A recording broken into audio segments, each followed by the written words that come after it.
Hello, everyone. We are moving on to another video about research. In particular, this is related to an inquiry question and project that we are working on.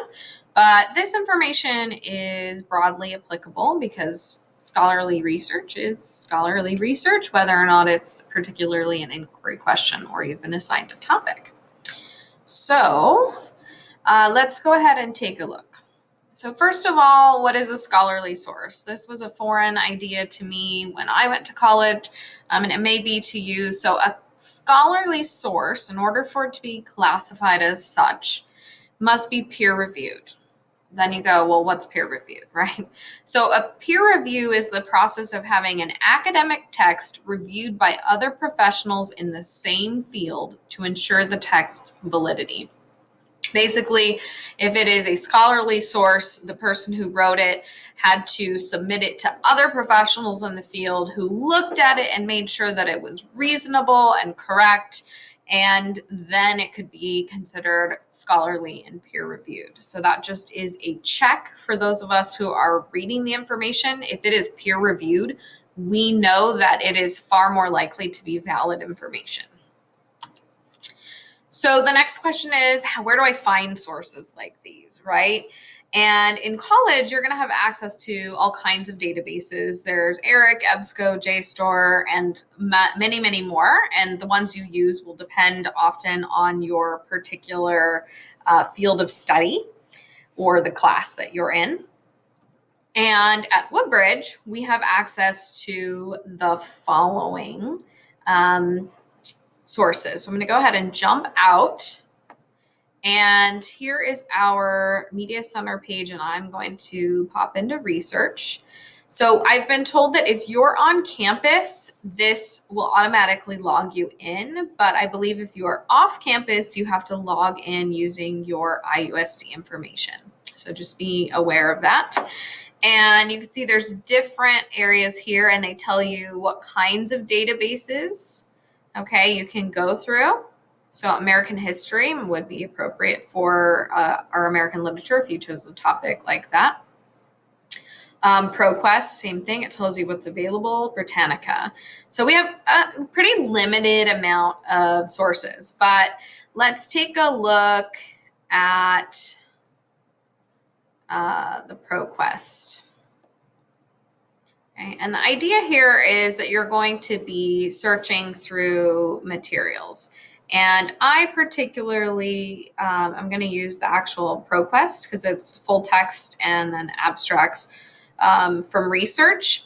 But you can look through these other options and see if there's something that works for you.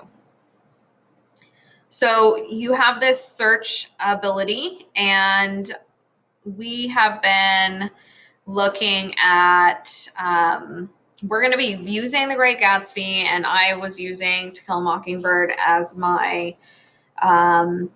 topic or examples for building inquiry questions. So what I'm going to do is, let's look up racial segregation,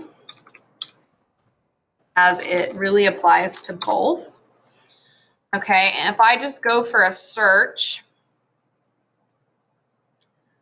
I can see all of my options here, and that I have a whole lot more. And so you have to kind of start refining your search in order to not be entirely overwhelmed. You can see there's over 200,000 results. So first of all, I want you to click peer reviewed because that's what we talked about with being scholarly. That takes me down to just under 40,000 results. It's a really big difference, right? And then I also am going to recommend full text, because if it's not full text, you might just get a part of it and then there's no use in that source. Okay, and now I can go through and look at materials. There are other options, so you can talk about what source type you want. Maybe you want specifically a scholarly journal. You can also do publication date. So if you want to do a custom range, if I want something that's written in the last 10 years, 5 years, 12 months, What you choose here really is dependent upon your topic. If we're talking about racial segregation, there's a lot to be written on it in the past, and there are probably more updated views of it now. So we might want to even take both approaches. If it's a topic that needs to be very timely, if we're talking about science, then that needs to be really recent because science changes so quickly. All right, and we can look at all different types of subjects that come up within there. Document type, okay, language. I definitely want only English. I don't think I could look at a scholarly journal in any other language. My Spanish is not that good. Okay, so this is what a database looks like, and you'll go through that process. Those are scholarly sources. So let's continue. Now, like I said, a continuation of this. So our database collection, like I said, isn't as robust as a college. So what are you going to do if you can't find sources that are officially scholarly or otherwise peer reviewed? So I want you to evaluate the source for credibility using the CRAP test with the double A. Okay, and this is a method that is used at the college level to make sure that a source is reliable. You're looking at all 5 features of the text to make sure that it is a source that's reasonable to be looking at. So the first one is currency, which is timeliness. So it was what we were just talking about with the database. Okay, so when was it published? Relevance. So how related is it to the topic? Is it just like some tiny little portion and it really doesn't get into your topic? Or is it completely about it or somewhere in between? Authority. So the ethos, which is probably a term you're familiar with. So what's the credibility of the actual author? Who's responsible for the page or the piece, etc. And then accuracy. So is this information seem to be truthful and correct? Okay. And then you might need to verify that by looking at other information. And then we have the purpose, or the goal. So if you are researching, you have to be careful because there are some websites out there that are kind of posing as a certain position or certain factual source of information, and yet they actually are trying to push a viewpoint. So we really need to be conscientious about that.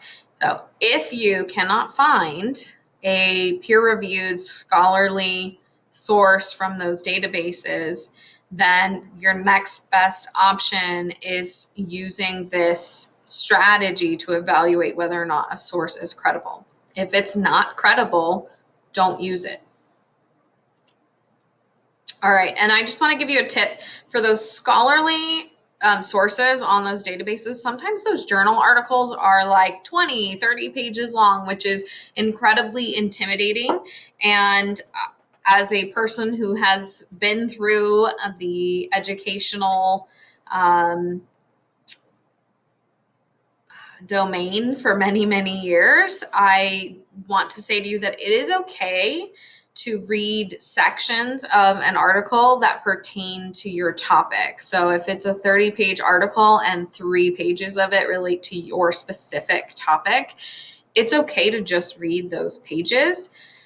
But be careful. What's important is that by just reading those 3 pages, do you have enough information or did you miss something that led up to that? So I would read the abstract and summary and then read your section. And if it seems confusing, then you probably need to read more of it. If it seems to stand alone, then that's okay. Okay, I don't want you to be so intimidated by these journal articles that you just don't read them at all. Okay, so that's just a pro tip. All right, and I want to talk about note taking, but I'm going to go ahead and save this for a second video so we can just do a little bit of a pause here.